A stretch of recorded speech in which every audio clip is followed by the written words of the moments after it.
கீழ்கண்ட ஹதீஸ் அடிப்படையில் நாம் ஒரு ஹதீஸையோ குர்ஆன் வசனத்தையோ பிறருக்கு எடுத்து சொல்ல தயக்கமாக இருக்கிறது. யாரும் அனைத்தையும் கற்றவர்களாக இருக்க மாட்டார்கள். இந்த நிலையில் இந்த ஹதீஸை எப்படி விளங்குவது அப்படின்னு கேட்குறாரு. அவர் என்ன கேட்குறாருன்னு கேட்டால், அந்த ஹதீஸ் என்ன ஹதீஸ்ன்னு கேட்டால், அவர் ஹதீஸுடைய இமேஜை அனுப்பியிருக்கிறார். அதில் வருகிறது, மன் கால ஃபில் குர்ஆனி பி கைரி இல்மின், கல்வி இல்லாமல் அறிவு இல்லாமல் குர்ஆன் சம்பந்தமாக யாராவது கருத்து சொல்வார்களே ஆனால் ஃபல்யத்தபவ்வா மக்அதஹு மினன்னார், அவருடைய தங்குமிடத்தை நரகத்திலேயே ஏற்படுத்தி கொள்ளட்டும் அப்படின்னு சொல்லி ரசூல் ஸல்லல்லாஹு அலைஹி வஸல்லம் சொன்னதாக ஒரு ஹதீஸை போட்டிருக்கிறாங்க. அப்போ குர்ஆனை பொறுத்த வரைக்கும் அல்லாஹ் குர்ஆனில் சொல்கிறான் அப்படின்னு நீங்கள் சொல்வதாக இருந்தால் தக்க அறிவோடு தான் நீங்கள் சொல்லணும். இல்மு இல்லாமல் சொல்லக்கூடாது. மன்கால ஃபில் குர்ஆனி பிகைரி இல்மின், இல்மு இல்லாமல் குர்ஆன் பற்றி ஏதாவது நீங்கள் சொன்னீர்களே ஆனால் அவர் நரகத்தில் தங்குமிடத்தை ஏற்படுத்தி கொள்ளட்டும்னு ரசூலுல்லாஹ் கண்டிச்சிருக்கிறாங்க. அப்போ நம்ம குர்ஆனில் இருக்குன்னு எதையாவது சொல்லி அது வரல தப்பாக போயிட்டு நம்ம அல்லாட்ட மாட்டிக்கிட்டால் என்ன செய்கிறது பயமாக இருக்குதுங்கிறார் அவர். இந்த ஹதீஸ் படி பார்த்தீங்கன்னா குர்ஆனில் உள்ளது நீங்கள் சொல்வதாக இருந்தால் தக்க அறிவோடு தான் நீங்கள் சொல்லணும், மார்க் அறிவோடு தான் அது பேசணுன்னு இருக்கிறது. அப்போ இந்த ஹதீஸை பார்க்கும் பொழுது எந்த ஒன்றையும் சொல்வதற்கு பயமாக இருக்குது. இன்னும் சொல்ல போனால் எல்லாம் அறிந்தவர்கள் யாருமே இல்லை, யாருமே சொல்ல முடியாத பெரிய அறிஞராக இருந்தால் கூட அவரும் கரெக்டானதான் சொன்னார்னு சொல்ல முடியுமா அப்படிங்கிற மாதிரி ஒரு அச்சம் ஏற்படுது என்று அவர் கேட்கிறார்.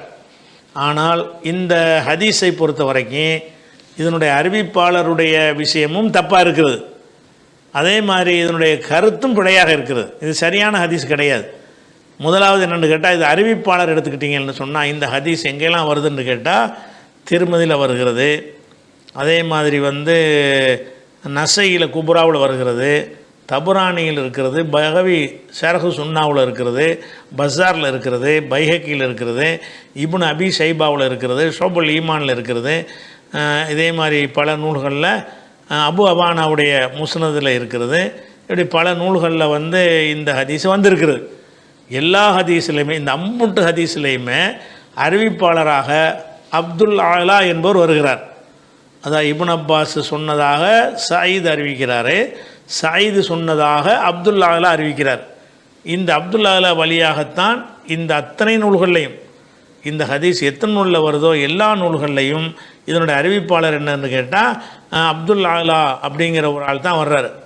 இந்த அப்துல் ஆலாவை பொறுத்த வரைக்கும் திருமதி இதை போட்டு சரியான ஹதீஸ்ன்னு சொல்கிறார்.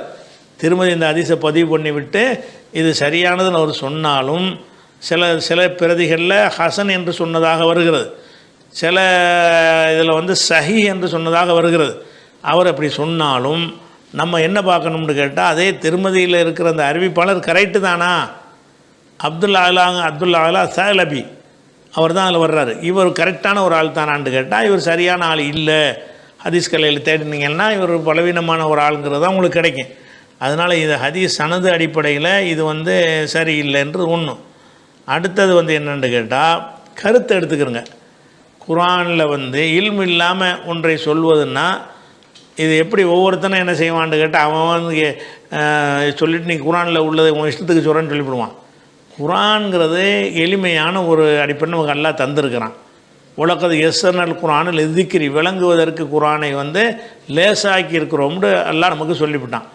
அதே மாதிரி ஷஹ்ரு ரமலான் அல்லதி உன்சில பிஹில் குர்ஆன், ரமலான் மாதத்தில் தான் குர்ஆன் அருளப்பட்டது. ஹுதன் லின்னாசி, அது மனிதர்களுக்கு நேர்வழி காட்டக்கூடியதாகவும், பையினாத்தி மினல் ஹுதா, நேர்வழியை தெளிவாக காட்டக்கூடியதாகவும் இருக்கிறது என்றே அல்லாஹ் சொல்கிறான். அப்போ குர்ஆன் அதுவே தெளிவாக இருக்கிறது, அதுவே லேசாக இருக்கிறது. அப்போ குர்ஆனை ஒன்று படிச்சுட்டு அதில் உள்ள போய் சொல்வானே ஆனால் அவன் குர்ஆனில் உள்ளது தான் சொல்கிறான். இல்மு இல்லாமல் சொல்கிறேன். என்ன இல்மு இல்லாமன்ட்டு புதுசாக ஒரு கண்டிஷனை சேர்க்குறீங்க? குர்ஆனை படிச்சுட்டு அதில் உள்ளதை ஒருத்தன் போய் அடுத்தாள்கிட்ட சொன்னான்னு கேட்டால் நீ விளங்கி தான் சொன்னீங்க, விளங்குற மாதிரி தான் நல்லா தந்திருக்கிறான் குர்ஆனை. அப்போ குர்ஆன் என்னமோ விளங்க முடியாத மாதிரி, அதில் என்ன தெரிகிறதோ அது அதனுடைய கருத்து இல்லைங்கிற மாதிரி, அதுக்கு சொல்லாத வேறு ஒரு விளக்கம் உள்ளே இருக்கிற மாதிரி ஆக்கி, அப்போ குர்ஆன் மக்கள் அப்புறப்படுத்தக்கூடிய ஒரு தத்துவத்தில் உள்ளவர்கள் இதை உண்டாக்கி இருக்கக்கூடும், இதை இட்டு கட்டியிருக்கக்கூடும். குர்ஆனில் அகைமு ஸலாத், தொழுகை நிலைநாட்டுங்கள்னா அல்லாஹ் தொழுகை நிலைநாட்டுங்கள் என்று சொல்லுகிறான் அப்படின்னு நம்ம மக்கள்கிட்ட போய் சொல்கிறான். சொல்லலாமா சொல்லக்கூடாதா? சொல்லலாம். அது குர்ஆனுடைய கருத்தை விளங்கி சொன்னியா? அதான கரெக்டான கருத்து, அதான் கருத்து. நேரடியாக அதுக்கு என்ன அர்த்தம் அதான கருத்து. அப்போ அல்லாஹ் குரானில் உள்ளதை சொல்கிறது வந்து தெளிவாக சொல்லியிருக்கிறான், குழப்பமில்லாமல் சொல்லியிருக்கிறான். ஒலா யுனப்பியூக்க மிசுல் ஹபீர், அவனை போல் யாரும் விளக்க முடியாதுன்னு வர அல்லாஹ் அவன் தனக்கு சொந்தம் கொண்டாடிக்கிறான். அப்போ அல்லாஹ் வந்து விளக்குவதில் முதலிடத்தில் இருக்கக்கூடிய ரப்புல் ஆலமீன் வந்து ஒன்றை சொல்லுகிறான் என்றால் அதை கேட்டவுடனே உங்களுக்கு என்ன விளங்குகிறதோ அதான் அதனுடைய அர்த்தம். அதை போய் அடுத்தாட்ட சொல்லும்போது நீ இல்மோட சொன்னியா, அறிவோடு சொன்னியா, 74 கலைகளை படித்து விட்டு சொன்னியான்றதெல்லாம் இவனுவ பின்னாடி வந்து எக்ஸ்ட்ரா ஃபிட்டிங்கில் சேர்த்துக்கிட்ட ஒரு விஷயங்கள். நீங்கள் குரானில் உள்ள விஷயம் குத்திப அலைக்கும் முசியாம், நோன்பு உங்களுக்கு கடமைன்னு ஒரு வசனம் இருக்குது. நோன்பு கடமைன்னு அல்லாஹ் குரானில் சொல்கிறான் என்று நான் ஒரு பாமர மனிதர் போய் அடுத்த ஆள்கிட்ட சொல்கிறேன், இது குற்றமா, இது நீ விளங்குனியா? விளங்கி தான் சொல்கிறேன், நோன்பு கடமை ஆக்கியிருக்குன்னு அதில் இருக்குது, இதில் விளங்க என்ன இருக்குது, சொன்னோன்னு விளங்கிடும். குரானுடைய விஷயத்தை வந்து சொன்ன உடனே விளங்கிருங்கிற முறையில் தான் குரான் இருக்கிறது. 1-2 விஷயங்கள் சிந்தித்தால் விளங்கும்னு இருக்கும். சிந்தித்தால் விளங்குற விஷயத்தை வந்து என்ன செய்யணும், சிந்தித்து பார்த்து அதுக்கு தகுதி இருந்தால் நம்ம சொல்லணும். சிந்தித்து விளங்கலைன்னா சொல்ல மாட்டார் அவர் விளங்குனதான் சொல்லுவார். அப்போ இதில் என்னென்னு கேட்டால், குரானில் இல்மு இல்லாமல் சொல்லக்கூடாதுங்கிற இந்த பொய்யான ஒரு ஹதீஸை வைத்துக்கொண்டு என்ன செய்கிறாங்கன்னு கேட்டால், உலமாக்கள் வந்து மற்றவங்க மார்க்கத்தை பேசுகிறதுக்கு தடை போடுறாங்க. குரானில் நீங்கள் வந்து விளங்காமல் சொன்னேன்னு போய் இவங்க நரகம்தான் அப்படின்னு பயத்தை காட்டி விட்றாங்க. சரி, இந்த ஆலிமா இருக்கிறாங்களே இவங்க மட்டும் குரானை விளங்கினவங்களா? இவங்களும் தப்பை விளங்கியிருக்கலாம்ல, இவன் விளங்கின மாதிரி. அதனால் அப்படி பார்த்தீங்கன்னா யாருமே குரானை பற்றி பேச இயலாது. பெரிய ஆலிமா இருந்தால் அவரும் பேச முடியாது. ஏன், அவர் விளங்கி தான் சொன்னாரா, விளங்கினது சரியா தவறா அல்லாஹ்வுக்கு தான் தெரியும்னு சொல்லி அது அவருக்கு நரகத்தில் கொண்டு போய் சேர்த்துறக்கூடிய விஷயமா இருக்கிறது. குரானை மக்கள்கிட்ட கொண்டு செல்ல கடமைப்பட்ட மக்கள்கிட்ட போய்கிட்டு குரானை கவனமாக பேசணும், குரான் மட்டும் சொல்லிவிடாது, யார்ட்டையும் சொல்லிவிடாத, குரானில் உள்ளதை மட்டும் நம்ம தப்பாக சொல்லிட்டு, தப்பாக ஏன் சொல்கிறான், உள்ளதை தானே சொல்கிறான், தப்பாக சொன்னால் பிடிச்சி கேட்டு போகிறாங்க, கேட்டு புரிய வச்சுட்டு போகிறாங்க. குரானில் உள்ள ஒன்றை அடுத்தவருக்கு சொல்வது என்பது வந்து நமக்கு இடப்பட்ட ஒரு கடமை. அது எல்லாருக்கும் விளங்கும், எல்லாருக்கும் சொல்ல முடியும்.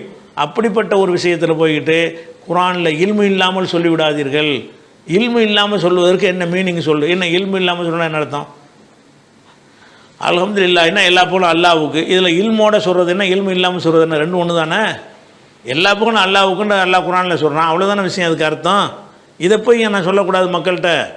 அப்போ மக்கள்கிட்ட சொல்லக்கூடாதுங்கிற தடுத்து நிறுத்துவதற்காக வேண்டி இந்த தவறான ஒரு ஹதீஸை என்ன செய்கிறாங்க, யூஸ் பண்ணுறாங்க. குரானில் நீங்கள் எதை விளங்குறீங்களோ அதுதான் குரான்.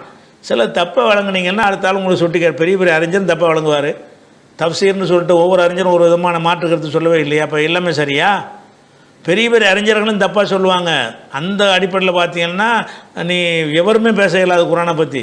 நமக்கு எது சரின்னு படுகிறதோ அதை போய் சொல்கிறோம். நம்ம சொல்லுவது தவறாக இருந்த ஒருத்தர் சுட்டி காட்டி அதை ஏற்றுக்கிட்டோம்னா திருத்திக்கிற போகிறோம். அப்படிப்பட்ட ஒரு அடிப்படை தானே தவிர குரானிலிருந்து மக்கள் அப்புறப்படுத்தக்கூடிய வகையில் என்ன செய்யக்கூடாது, அப்படி நம்ம போதனை செய்யக்கூடாது.